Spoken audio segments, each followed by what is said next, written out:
Amid the talks' smokescreen, Mojtaba appears to be keeping Trump confused while Tehran signals it is also preparing for the possibility of war resuming. US officials look increasingly unsure about who is calling the shots in Iran, even as Trump's own public messaging risks further disrupting the diplomatic track and muddling the ceasefire deadline. Iran is keeping Trump on edge by sustaining uncertainty over the talks while projecting readiness for a second round of confrontation as the truce nears its end. The US remains uncertain about who is really in charge in Iran ahead of the second round of talks, exposing a major dilemma for Washington as it tries to navigate the next diplomatic step. The revelation came as the US pushed to secure a broader deal with Tehran while also trying to keep the ceasefire from collapsing. Axios reported on April 20th, citing remarks by a US official, that Washington was still struggling to determine which Iranian power center it should be dealing with. US officials cited by Axios said, and I quote, "We aren't sure who's in charge and neither do they. That's going to have work itself out. We thought they were negotiating with the right people, they had reached the cocktail of what they had agreed to, what could be announced. But what happened is the Iranian team went back and the IRGC and those kinds of people said, oh, no, you don't speak for us. Now they have a real divide over there between these factions and we're not sure who's going to win it. We hope the team we negotiated with will." Unquote.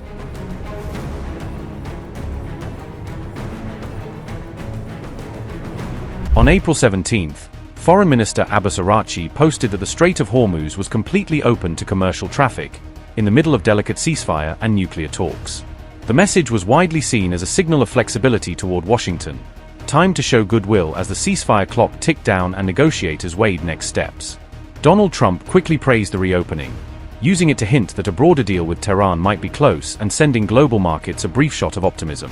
But just hours later, IRGC Navy broadcasts told ships that Hormuz remained closed, warning captains they still needed explicit Iranian permission before entering the strait.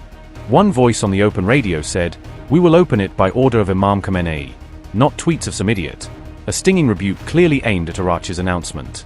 The IRGC-linked Tasnim news agency then blasted the foreign ministry, calling Araghchi's tweet bad and incomplete and urging officials to reconsider this communication.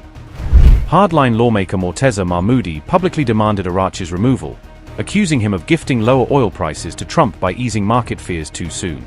Mahmoudi argued that by announcing Hormuz open, the foreign minister had eased pressure on Washington and undercut one of Iran's strongest bargaining chips. Reports say the IRGC was furious that Araghchi never coordinated the reopening message with military commanders, seeing it as both a procedural breach and a political misstep. The disclosure also came amid continuing uncertainty over the second round of talks expected in Islamabad.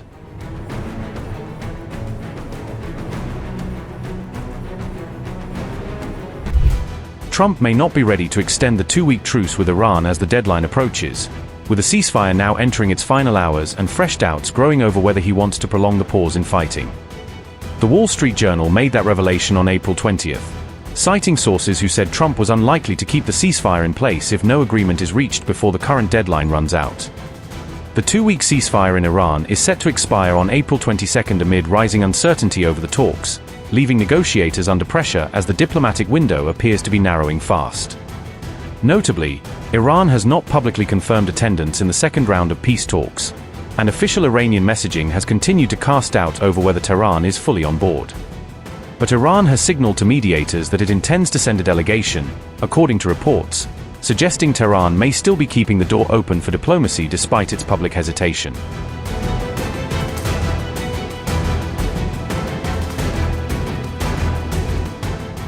Trump is now being blamed for torpedoing the Iran talks with what officials described as non-stop public commentary at a highly delicate stage in the negotiations. Several of Trump's own advisors told CNN that the talks were on the verge of a breakthrough last week before his repeated public interventions began to complicate the process. However, Trump then began commenting publicly on the talks through social media posts and media interviews, injecting fresh uncertainty into an already fragile diplomatic track. Trump even went ahead and claimed that Iran was ready to give up its enriched uranium stockpile as part of a possible agreement. That move prompted Iranian officials to quickly issue denials of Trump's claims, pushing back against his version of the negotiations. The talks were at a sensitive stage when Trump began weighing in, and CNN reported that his public remarks did not help matters. US officials also suggested Trump caused further harm by continuing to take calls from reporters and speaking publicly as negotiations remained unresolved. Trump also recently created confusion over J.D. Vance's anticipated visit to Pakistan, adding to the broader uncertainty around the talks. On April 19, Trump claimed that J.D. Vance would not be attending the second round of talks with Iran. Soon after, the White House clarified that Vance would in fact be leading the U.S. delegation in Pakistan. On April 20, Trump then claimed in an interview that Vance had already departed for Islamabad. However, reports suggested that Vance was still in Washington at the time and was only expected to leave on April 21. Trump subsequently claimed that a deal with Iran would be reached on April 20 itself, despite the fact that the talks were not scheduled until the following day. In reality, the talks were tied to April 21 and remained clouded by uncertainty over whether Iran would attend at all.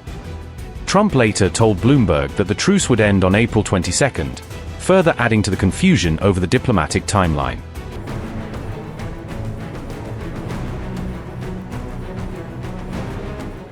Iran released a video on April 19 showing underground missile and drone launchers, signaling that its strategic weapons infrastructure remains active despite weeks of war.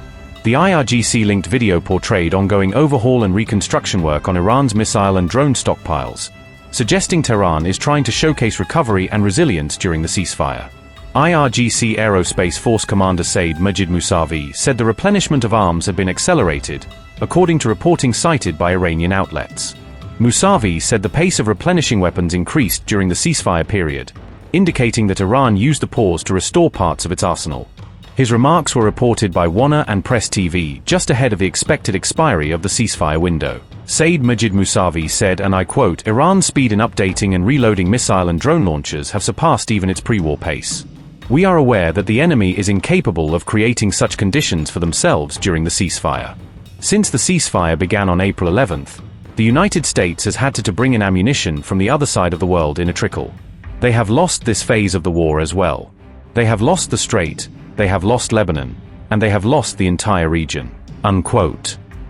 Mousavi's claims came after US media reports argued that Iran still retained the ability to sustain its missile capability despite the conflict. The Wall Street Journal, citing US intelligence assessments, reported that Iran still has thousands of ballistic missiles in reserve. Those missiles could reportedly be pulled out of hiding or retrieved from underground sites, reinforcing concerns that Iran's strike capacity was not eliminated. President Donald Trump announced that the US military carried out the seizure of the Iranian vessel on April 19. The US military also released footage showing Navy fire hitting the cargo ship while it was out at sea. According to reports, a US missile destroyer intercepted the ship as it allegedly attempted to head toward Iran. The Iran-flagged vessel was said to be traveling toward Bandar Abbas port when it was stopped, according to the US military. US officials say the ship ignored communications for more than 6 hours, which led forces to take action. The destroyer then reportedly ordered the crew to evacuate the engine room before opening fire to disable the vessel. Several shells from the warship's 5-inch Mk-45 gun struck the engine area, leaving the ship immobilized in the water. US troops later boarded the Iranian vessel and took control without meeting any further resistance. The ship is now in US custody following the operation, according to US Central Command. US officials say the vessel was taken into custody after it allegedly tried to break a US blockade on Iranian ports. Iran has strongly condemned the operation as armed piracy and theft, and has vowed retaliation over what it calls a violation of the truce. Donald Trump said, and I quote, "Today, an Iranian-flagged cargo ship named Tuska, nearly 900 feet long and weighing almost as much as an aircraft carrier, tried to get past our naval blockade, and it did not go well for them. The US Navy guided missile destroyer USS Spruance intercepted the Tuska in the Gulf of Oman, and gave it a fair warning to stop. The Iranian crew refused to listen, so our Navy ship stopped them right in their tracks by blowing a hole in the engineer room. Right now, US Marines have custody of the vessel. The Tuska is under US Treasury sanctions because of its prior history of illegal activity. We have full custody of the ship, and are seeing what's on board."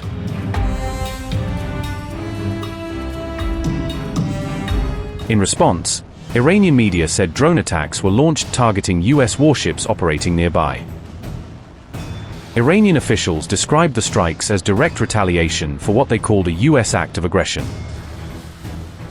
Iran strongly condemned the incident and warned that further retaliation against the US would follow.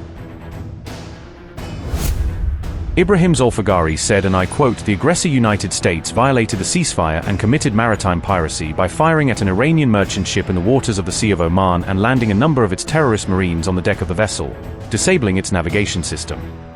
We warn that the armed forces of the Islamic Republic of Iran will soon respond to this armed piracy and retaliation by the US Army," unquote. The operation comes at a time of fragile ceasefire and growing uncertainty over ongoing diplomatic efforts. The US action also came just 2 days before the 2-week ceasefire with Iran was due to end. Meanwhile, Iran says it has no plans yet to attend the next round of talks in Pakistan.